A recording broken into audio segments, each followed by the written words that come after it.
नमस्कार प्यारे बच्चों।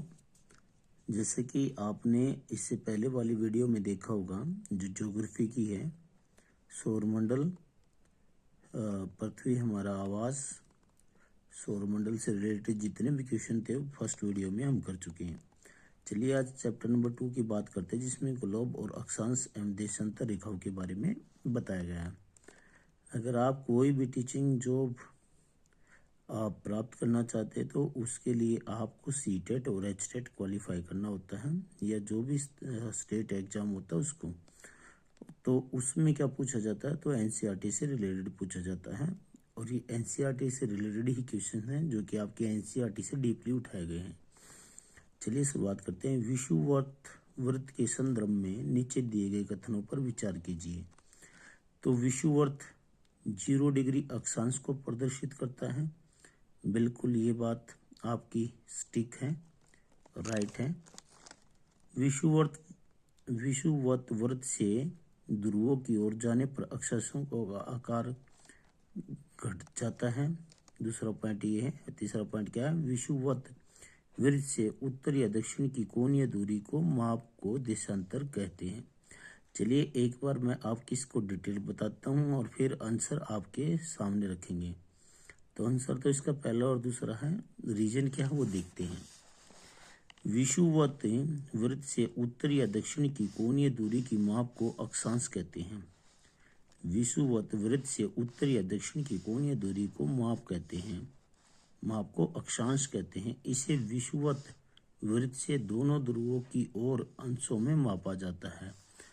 ठीक है, अब यहाँ पर क्या था, उत्तर या दक्षिण की कोणीय दूरी को माप को देशांतर कहते हैं, और आंसर क्या होना चाहिए था यहाँ पर, अक्षांश कहते हैं। विषुवत वृत्त से ध्रुवों तक स्थित सभी समानांतर वृत्तों को अक्षांश वृत्त कहा जाता है। विषुवत वृत्त एक काल्पनिक वृत्त है जो पृथ्वी को 2 बराबर भागों में बांटता है। विषुवत वृत्त से ध्रुवों की ओर जाने पर अक्षांशों का आकार घटता है। तो पहली और सेकंड स्टेटमेंट जो होगी हमारी वो राइट आंसर रहेगा, यानी कि 1 और 2। तो ध्यान रहेंगे दोस्तों, क्या याद ध्यान रखेंगे कि विषुवत से उत्तर या दक्षिण की कोणीय दूरी की माप को अक्षांश कहते हैं। अगला क्वेश्चन देखते हैं, मिलान करना आपको। नीचे दिए गए सूची 1 को सूची 2 से सुमेलित कीजिए। कर्क रेखा 23.5 डिग्री उत्तर, मकर रेखा 23.5 डिग्री दक्षिण, उत्तर ध्रुववर्त 66.5 डिग्री उत्तर, और आपका दक्षिणी ध्रुववर्त दक्षिण 66.1/2 डिग्री। तो एक के साथ आपका 2 वाला आंसर रहेगा, और एक के साथ 2 वाले आंसर हैं आपके यहाँ पर बी और सी। तो स्टूडेंट्स, ये वीडियो आपके लिए इसलिए बनाई जा रही है क्योंकि आप फ्यूचर में चीज़ों को एक्सप्लेन कर सके कि भाई कैसे आपको फेस करना है फ्यूचर में किसी भी गवर्नमेंट जॉब की टेस्ट के लिए, जो गवर्नमेंट जॉब की प्रिपरेशन कर रहा उसके लिए। तो दोस्तों इसको सुमेलित कीजिएगा एक बार। ये इसके साथ हो गया, मकर रेखा इसके साथ हो गया, और उत्तरी ध्रुववर्त यहाँ से और ये यहाँ से। तो आप मिलान कर लेना और इसका आंसर कमेंट बॉक्स में दे देना। यहाँ पर मैं डिटेल से बताता हूँ। विषुवत वृत्त 0 डिग्री, उत्तरी ध्रुव 90 डिग्री उत्तर और दक्षिणी ध्रुव 90 डिग्री दक्षिण के अतिरिक्त 4 महत्वपूर्ण अक्षांश रेखाएं और भी हैं। उत्तरी गोलार्ध में है कर्क रेखा जो 23.5 डिग्री उत्तर है। दक्षिणी गोलार्ध में है मकर रेखा जो 23.5 डिग्री दक्षिण में है। विषुवत के 66.5 उत्तर में उत्तर ध्रुव वृत्त आर्कटिक वृत्त है, और विषुवत वृत्त के 66.1/2 डिग्री दक्षिण में दक्षिण ध्रुव वृत्त अंटार्कटिक वृत्त है। चलिए नीचे दी गई युग्मों में से कौन सा सुमेलित नहीं है आपसे पूछा गया है। कर्क रेखा और मकर रेखा के बीच का क्षेत्र शीत कटिबंध कहलाता है। दूसरा क्या है, कर्क रेखा एवं विषुवत वृत्त के बीच का क्षेत्र शीतोष्ण कटिबंध। दक्षिणी ध्रुववर्त और दक्षिणी ध्रुव के बीच का क्षेत्र उष्ण कटिबंध कहलाता है। अब डिटेल पढ़ लेते हैं कि कर्क रेखा और मकर रेखा के बीच सभी अक्षांशों पर सूर्य वर्ष में एक बार दोपहर में सिर के ठीक ऊपर होता है, इसलिए इस क्षेत्र में सबसे अधिक ऊष्मा प्राप्त होती है तथा इसे उष्ण कटिबंध कहा जाता है। मतलब कि क्या है कि ये हमारा अगर ग्लोब है, इस ग्लोब के बीच में से जो हमारी 0 डिग्री अक्षांश रेखा गुजरती है, तो यहाँ पर 23.5 डिग्री है नॉर्थ है और यहाँ 23.5 डिग्री साउथ है। तो कहने का मतलब क्या है कि इस हिस्से पर जो है सूर्य का प्रकाश जो होता है इस क्षेत्र पर ज्यादा पड़ता है, तो इसलिए इस क्षेत्र को उष्ण कटिबंध कहा जाता है। ध्रुव की तरफ सूर्य की किरणें तिरछी होती जाती है। अगर आपका सन यहाँ पर है तो यहाँ पर जो आएंगी किरणें ये तिरछी होती जाएंगी। इस प्रकार उत्तरी गोलार्ध में कर्क रेखा एवं उत्तरी ध्रुव वृत्त और दक्षिणी गोलार्ध में मकर रेखा एवं दक्षिणी ध्रुव वृत्त के बीच वाले क्षेत्र का तापमान मध्यम रहता है, इसलिए इन्हें शीतोष्ण कटिबंध कहा जाता है। मतलब कि यहाँ पर जो होगी वो वाला हिस्सा, यहाँ पर जो होगा वो वाला हिस्सा जो कहलाएगा वो आपका शीतोष्ण कहलाएगा। उत्तरी गोलार्ध में उत्तर ध्रुववर्त और उत्तरी ध्रुव एवं उत्तरी ध्रुव तथा दक्षिणी गोलार्ध में दक्षिणी ध्रुववर्त एवं दक्षिणी ध्रुव के बीच के क्षेत्र में बहुत ठंड होती है, क्योंकि यहाँ सूर्य क्षितिज से ज्यादा ऊपर नहीं आ पाता, इसलिए शीत कटिबंध कहलाते हैं। तो दोस्तों ऑप्शन आपको पता ही चल गया कि ऑप्शन नंबर डी हो जाएगा। नीचे दिए गए कथनों पर विचार कीजिए। विषुववर्त वर्त से ध्रुवों तक स्थित सभी समानांतर वृत्तों को अक्षांश वृत्त कहते हैं। बिल्कुल ठीक बात है। ये सभी अक्षांश रेखाओं का आकार एक समान होता है। ये आपकी स्टेटमेंट क्या हो जाएगी? ये आपकी स्टेटमेंट गलत हो जाएगी, एक समान नहीं होता। जैसे जैसे कथन देखिए व्याख्या क्या है, जैसे जैसे हम विषुवत वृत्त से दूर जाते हैं अक्षांश रेखाओं का आकार घटता है। जैसे जैसे हम विषुवत वृत्त से दूर जाते हैं अक्षांश रेखाओं का आकार घटता जाता है। इस प्रकार विषुवत वृत्त के उत्तर के सभी समानांतर रेखाओं को उत्तरी अक्षांश कहा जाता है और विषुवत वृत्त के दक्षिणी स्थित सभी समानांतर रेखाओं को दक्षिणी अक्षांश कहा जाता है। उल्लेखनीय है कि अक्षांशों को अंशों में मापा जाता है, अक्षांशों को अंशों में मापा जाता है तथा दो अक्षांश रेखाओं के बीच की दूरी 111 किलोमीटर होती है। उत्तरी ध्रुव से दक्षिणी ध्रुव को जोड़ने वाले संदर्भ रेखा को क्या कहा जाता है? उत्तरी ध्रुव और दक्षिण ध्रुव को जोड़ने वाली रेखा को स्टेटमेंट पढ़ते हैं क्या है। उत्तरी ध्रुव को दक्षिणी ध्रुव से जोड़ने वाली संदर्भ रेखाओं को देशांतरीय यामोत्तर रेखाएं कहते हैं। देशांतरीय यामोत्तर रेखाएं कहते हैं। किसी भी स्थान की सही स्थिति बताने के लिए अक्षांश के अलावा यह जानना होगा कि उत्तरी ध्रुव से दक्षिणी ध्रुव को जोड़ने वाली देशांतरीय यामोत्तर से पूर्व या पश्चिम की ओर इन स्थानों की दूरी कितनी है।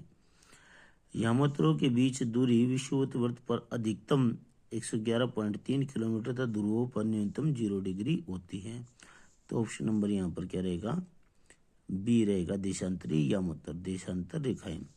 उत्तरी ध्रुव से दक्षिणी ध्रुव को जोड़ने वाले संदर्भ रेखा को क्या कहते हैं? जैसे कि ये आपका ग्लोब है, ठीक है, और यहाँ पर जो होंगी आपकी ये होगी अक्षांश रेखा 0 डिग्री देशांतर।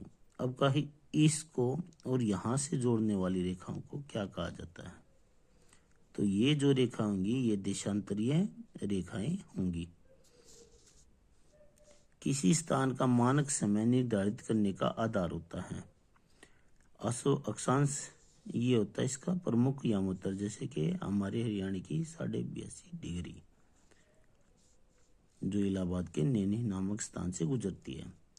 देशांतरीय यामोत्तरों की लंबाई एक समान होने के कारण इन्हें सिर्फ मुख्य संख्याओं में व्यक्त करना कठिन था।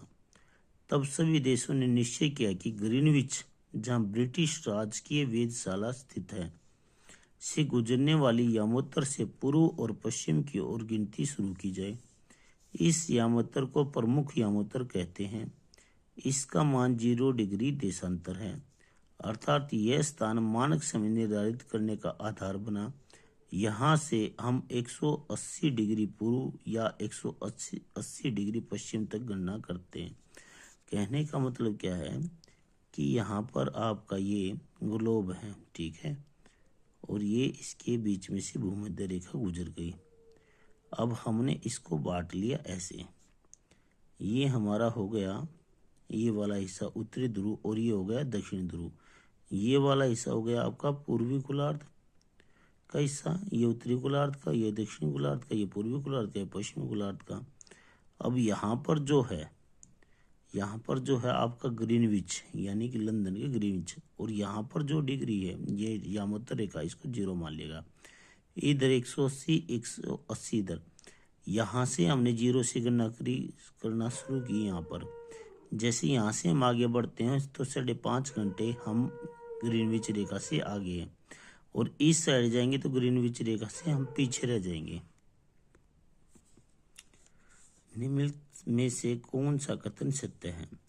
प्रमुख यामोत्तर तथा 180 डिग्री यामोत्तर मिलकर पृथ्वी को समान भागों पूर्वी गोलार्ध एवं पश्चिमी गोलार्ध में विभक्त करती है। जैसे कि मैंने अभी आपको बताया है कि ये हमारा ग्लोब हुआ, तो इसका ये वाला हिस्सा हुआ आपका पूर्वी और ये हुआ आपका पश्चिमी। तो ये जो 0 डिग्री या प्रमुख यामोत्तर है, ये क्या करती है? पृथ्वी को 2 समान भागों पूर्वी गोलार्ध एवं पश्चिमी गोलार्ध में विभक्त करती है। बिल्कुल राइट बात। 180 डिग्री पूर्व और 180 डिग्री पश्चिम यामोत्तर एक ही रेखा पर स्थित है, और ये भी राइट ही बात है। तो 1 और 2 दोनों। ये स्टेटमेंट हम पहले भी पढ़ चुके हैं। चलिए आगे देखते हैं क्वेश्चन क्या कहता है। नीचे दिए गए कथन एवं कारणों पर विचार कीजिए। ग्रीनविच से पूर्व के स्थानों का समय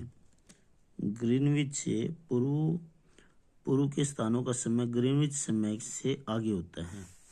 फिर से वही बात करते हैं कि भाई जैसे कि ये हमारा ग्लोब है और यहाँ पर GMT जो हमारे बीच में से 2 भागों में विभाजित करते पूर्वी और पश्चिमी गोलार्ध में, तो कहा कि भाई ये वाला हिस्सा जो होगा पूर्व के आगे के स्थानों का तो आगे ही होगा, तथा पश्चिम के स्थानों का समय पीछे होता है। बिल्कुल ठीक बात है। इसके बाद क्या कहता है? पृथ्वी अपने काल्पनिक अक्ष पर सूर्य से पश्चिम की ओर घूमती है। देखिए यहाँ पर क्या कहा है? पूर्व की ओर चक्कर, पश्चिम से पूर्व की ओर चक्कर लगाती है हमारी ये, लेकिन यहाँ पर क्या कहा है? पूर्व से पश्चिम। ये स्टेटमेंट गलत हो जाएगी, क्योंकि स्टेटमेंट क्या कहती है? पश्चिम से हमारी जो पृथ्वी है पूर्व की ओर चक्कर लगाती है। अगर आपने पहली वीडियो देखी है तो मुझे ये जरूर मेंशन करें वे कौन से 2 ग्रह हैं जो सभी तो ग्रह क्या करते हैं? पश्चिम से पूर्व की तरफ मूव करते हैं, लेकिन 2 ऐसे ग्रह हैं जो पूर्व से पश्चिम की तरफ मूव करते हैं। आप उनके आंसर कमेंट बॉक्स में दें। तो भाई ए सही है और आर आपका क्या हो जाएगा? गलत हो जाएगा। तो सी आंसर रहेगा आपका। पृथ्वी का अपने अक्ष पर 1 डिग्री घूमने में कितना समय लगता है? देखिए 24 घंटे में 360 डिग्री घूमती है। ये हमारा अगर क्लॉकवाइज हम देखें तो ऐसा जो होगा, हमारी पृथ्वी अपने अक्ष पर कितना घूमती है? 24 घंटे में 360 डिग्री घूमती है। 24 घंटे में कितना घूमती है? 360 डिग्री। तो हमें 1 घंटे का निकालना है, तो 360/24, 24 से कटाइए 360, 15 पे। अब ध्यान दें 1 घंटे में होती है 60 मिनट, और 15 डिग्री घूमने में समय लगता है 60 मिनट का, तो 1 डिग्री घूमने में समय लगता है 60/15, 15 चौके 60, 4 मिनट। तो पृथ्वी को 1 डिग्री घूमने में 4 मिनट लगते हैं। इससे आप कोई भी स्टेटमेंट का क्वेश्चन निकाल सकते हैं। यदि कोई स्थान ग्रीनविच से 20 डिग्री पूर्व में स्थित है, तब ग्रीनविच और उस स्थान के समय में कितना अंतर होगा? देखिए क्या कहा? कोई स्थान ग्रीनविच से, मान लो ग्लोब में ग्रीनविच है और इससे कितना आगे? 20 डिग्री। पूर्व में स्थित है। तो बताइए उस स्थान के समय में कितना अंतर होगा। देखिए स्टेटमेंट से कैसे आंसर निकालना आपको।